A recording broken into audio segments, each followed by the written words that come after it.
Atëherë, përshëndetje gjithëve. Sot ndihem jashtëzakonisht i nderuar me vizitën që më është bërë për herë të parë nga institucionet nga shteti ynë home, Shqipëria, Ministri i Turizmit, zoti Klosi, pastaj ambasadori, zoti Mingjozi,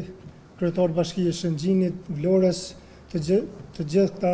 bashkë me përfaqësues të biznesit, i falenderoj për vizitën që na është bërë. Sot në takimin e përbashkët të dyja vendeve, ne diskutuam lidhur me turizmin të dyja shteteve,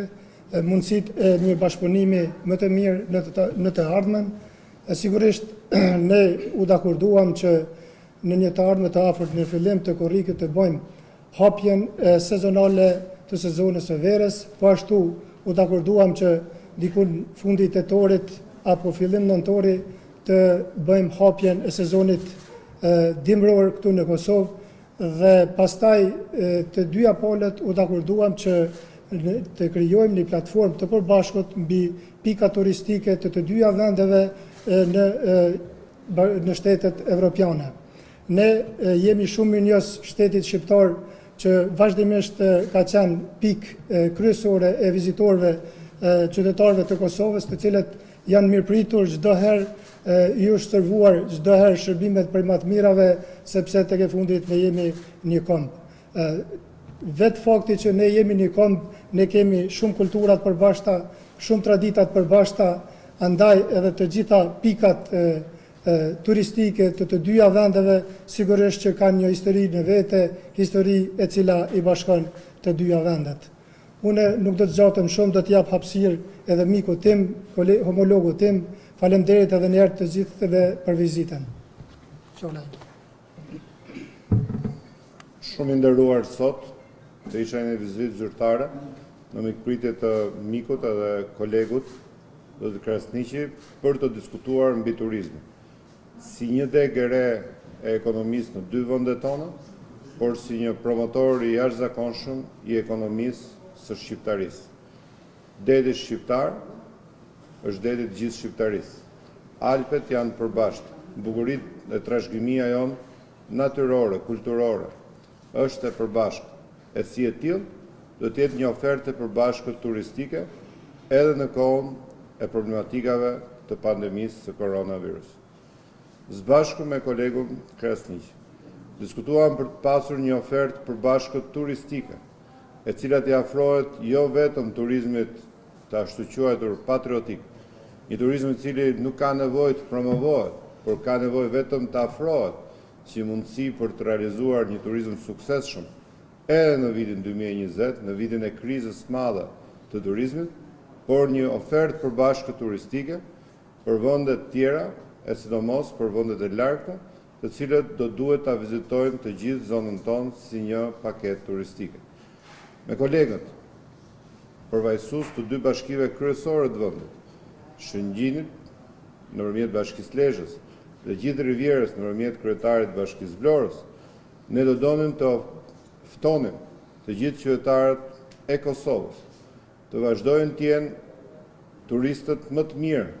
që Shqipëria ka, pushuesët më besnik të bregut shqiptar, pasi realisht në Shqipëri ne dëshmuam ashtu si në Kosovë që sistemet tona shëndetësore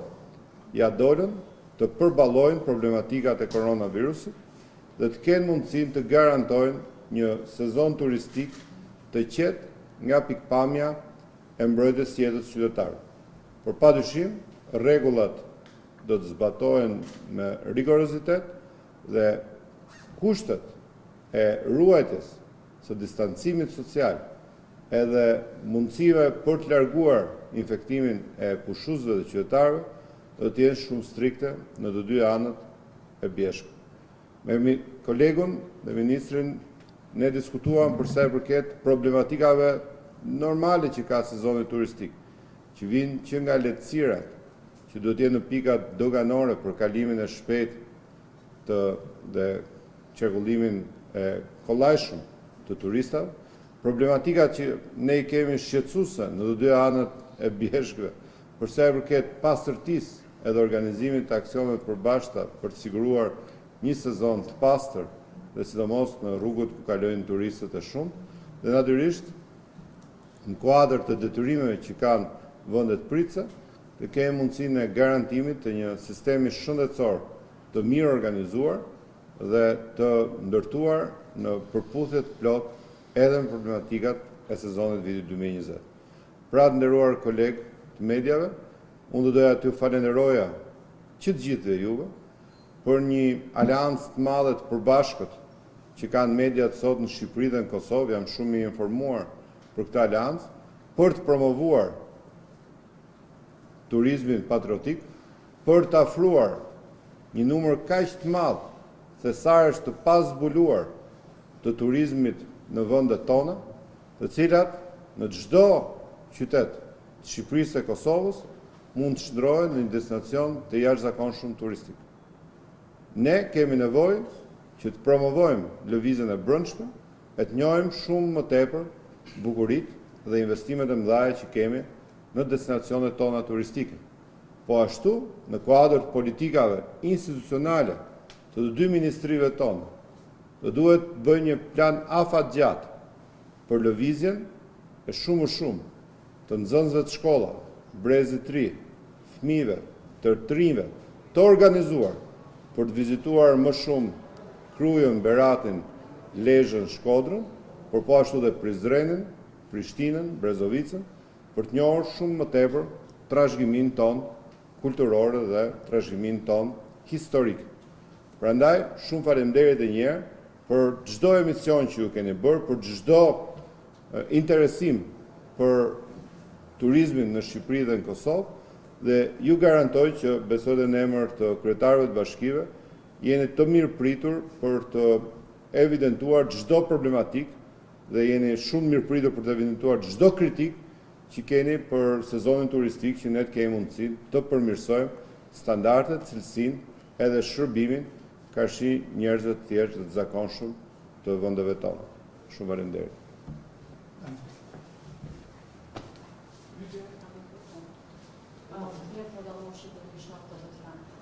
Ministri Klosi e përmendet sërish ofertën e përbashkët turistike, të cilin e keni përmendur edhe vitin e kaluar. Sa është zbatuar kjo ofertë vitin e kaluar dhe sa ka qenë suksesshme?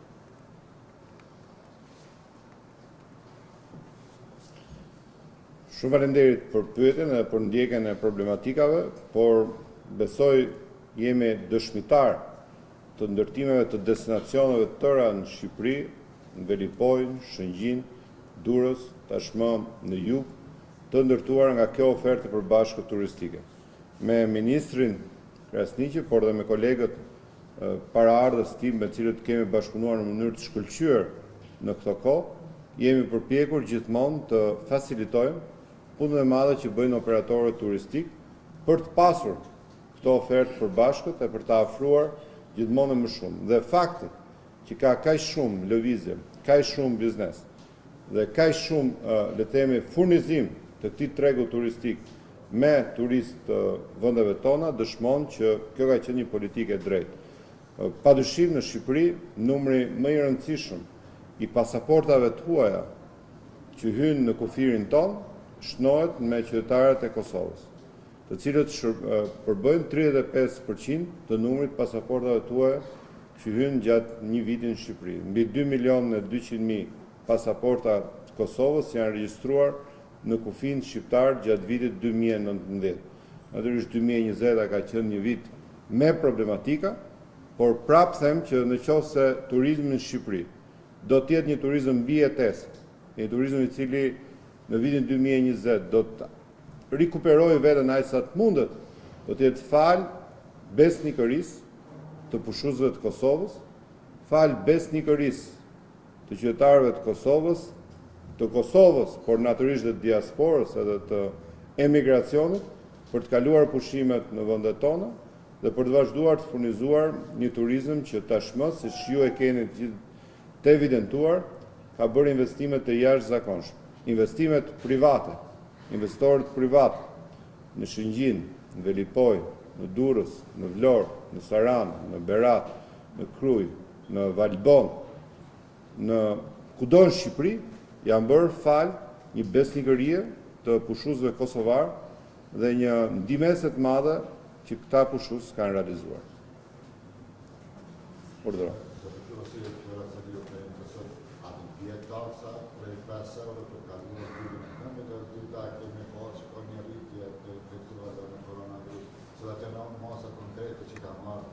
Shteti i Shqipërisë për parandaluar apo për të qenë më i kujdesshëm që mos ketë infektime në kohë të turizmit. Një nga shqetësimet e mëdha që unë kam pasur në vizitat e mëparshme për sezonin turistik në Prishtinë ka qenë problematika shumë e madhe e bllokimit të rrugës në urën e Kuksit, njohur shumë mirë nga të gjithë, edhe një shqetësim shumë i madh me kilometra radhë gjata që janë realizuar në rrugën e Kombit. Ai investim që është bërë nga investitori privat ka bërë të mundur që sot rruga të jetë në standarde më të larta europiane. Për sa i përket pyetjes suaj të dytë, Shqipëria dhe Kosova ja dolën që të kishin një numër të reduktuar të infeksionet në valin e parë të pandemisë, e cila ishte një valë tronditse për vende shumë të forta se sa vendet tona, për vendet jashtëzakonisht fuqishme se sa vendet tona, dhe ne ja dolëm fal një kontributi drejt për drejt qytetarëve tanë, të cilët respektuan rregullat e forta të vendosura nga administrata shtetërore në bashkëpunim me ekspertët mjedisor.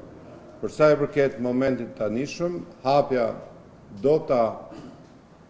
pranonte një rritje të numrit të infektuarve, por ajo që është kryesore është që sistemet shëndetësore tashmë janë shumë të përgatitura dhe të informuara për të përballuar këtë valë të re të infektuarve. Kjo s'do të thotë që duhet harrojmë masat e garantimit të jetës njerëzve, por gjithmonë është e nevojshme që ne të kemi në mendje, por edhe shumë të qarta, rregullat për parandalimin e koronës, ruajtjen e distancimit social, ruajtjen nga grumbullimet të panevojshme në numrit të madh njerëzish dhe po ashtu të kemi mundësinë që të propagandojmë gjithmonë në më shumë higjiene. Në Shqipëri po bëhet një aksion shumë i madh për stacionet e plazhit apo zonat që afrojnë shërbimin turistik për të garantuar nëpërmjet një sistemi të ri që kemi vendosur në Shqipëri dhe rregullave shumë të forta nga sistemet hoteliere, këtë që sapo thash, pra garancinë që infeksioni do të jetë i stabilizuar dhe do të ketë gjitha masat që mos kemi përhapje të mëtejshme të infeksionit. Përthash që sistemet shëndetësore janë thelbi i mbrojtjes sonë nga problematikat e koronavirusit. Është edhe frika që mund të rritet çmimet për shkak të koronavirusit, derisa ushqimi ka ofruar 20% zbritje për qytetarët e Kosovës.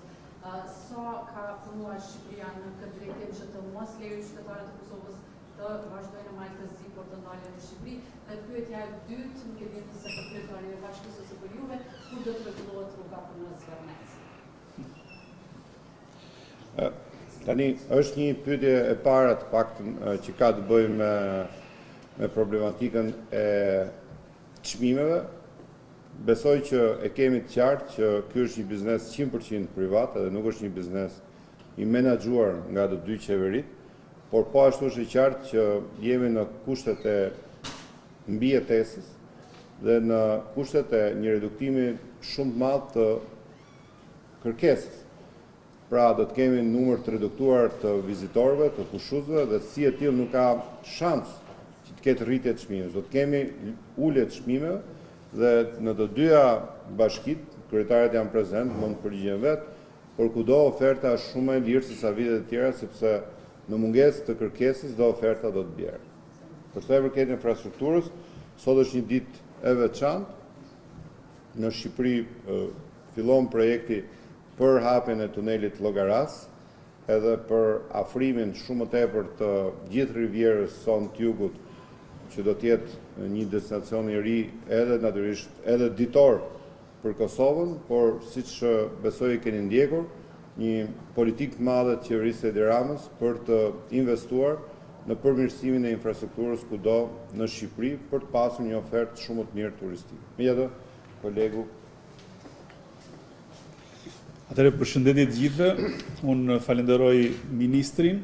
për mikpritjen e veçantë që na rezervoi sot në këtë takim me zotin Klosi dhe me dy përfaqësues të bashkive të zgjedhur jo rastësisht, një nga veriu dhe një nga jugu i Shqipërisë, për qenë pikërisht në Prishtinë dhe për të promovuar vlerat që Shqipëria mbart dhe paketën turistike që ajo ofron. Sigurisht nuk e di kur keni qenë herën e fundit në Zvërnec,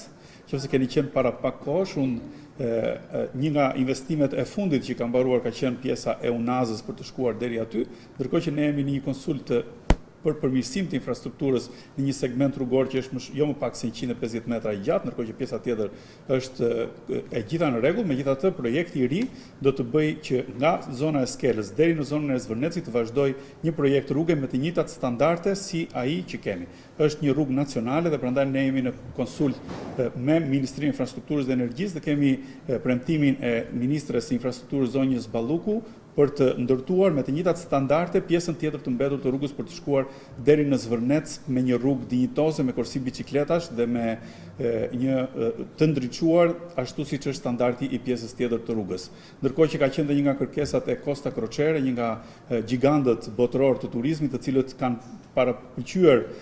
destinacionin e manastirit në ishullin e lagunës së Nartës, një nga destinacionet më të bukura që Vlora ofron. Megjithatë, duke qenë se mu dha fjala në këtë konferencë për shtyp të dy ministrave, do doja që të ripërsëris thirrjen time për të zgjedhur Vlorën këtë verë si destinacionin turistik të gjithë shqiptarëve. Sigurisht duke zgjedhur brigjet shqiptare si destinacioni turistik të verës dhe për të ardhur përsëris së bashku në fund të tetorit, ashtu siç ministri me të drejtë tha që të bëhemi bashkë dhe të kemi atë promovimin e sezonit turistik të dimrit për të sjellë gjithë shqiptarët në Kosovë. Dhe kjo është shumë e rëndësishme për të funksionuar të gjithë së bashku si një shtet i vetëm, sepse brigjet e detit në Shqipëri janë të gjithëve, ashtu siç malet janë gjithashtu të gjithë shqiptarëve. Dhe unë doja që të jem pafund mirënjohës për gjithë ata qytetarë të Kosovës të cilët kanë vizituar Shqipërinë në gjithë këto vite dhe t'i riftoja për të vizituar brigjet tona në ndryshimet e mëdha të infrastrukturës që ato kanë pësuar. Dhe si doktor që jam, me formimin mjekësor timin, dua t'ju them të gjithëve, Covidi do të jetë tani më pjesë e jetës së të gjithëve.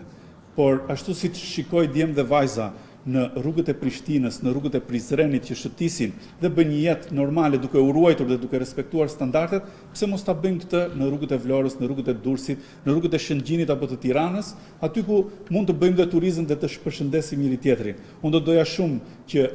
ai dialekti i Kosovës të mbushte lungomaren e Vlorës. Mos t'ia u lëm italianëve që ta shijojnë Vlorën më shumë, ashtu siç do duam që ta shijojnë shqiptarët nga Kosova. Dhe unë ju falenderoj për të gjithë ata vizitorë që kanë mbritur deri tani dhe uroj që ky takim i sotshëm të jetë një shkëndi e re për të sjellë shqiptarë të tjerë nga Kosova për të vizituar brigjet shqiptare. Faleminderit. Faleminderit.